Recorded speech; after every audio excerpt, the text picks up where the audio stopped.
Right.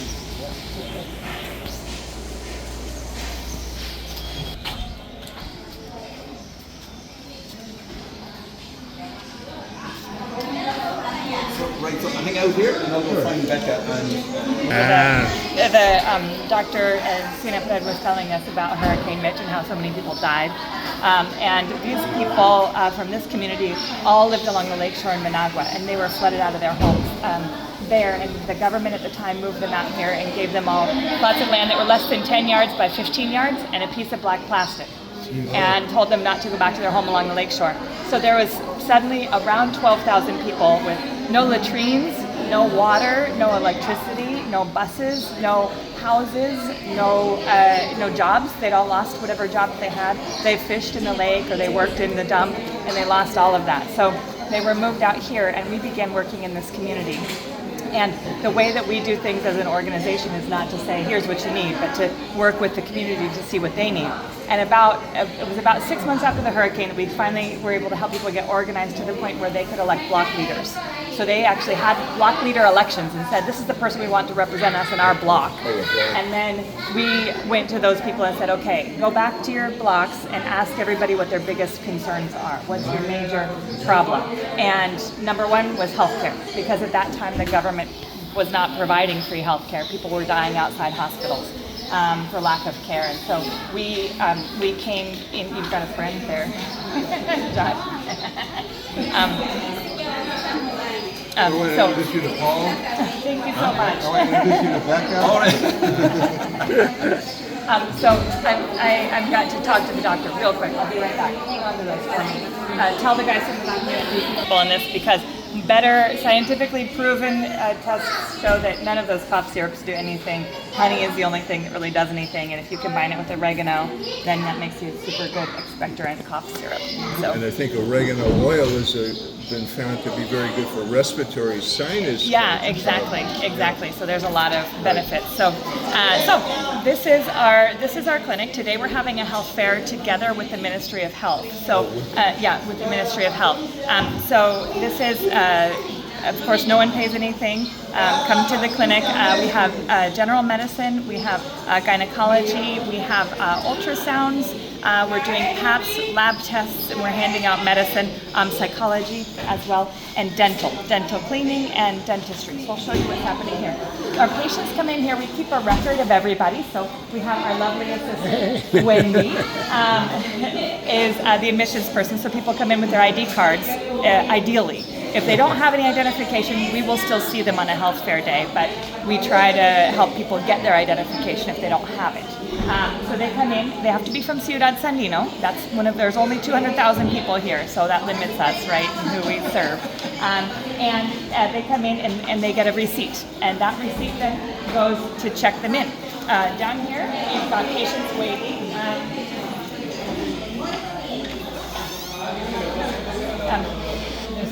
We have patients that have high blood pressure or high blood sugar. Then we give them IV drips here to help get them stabilized.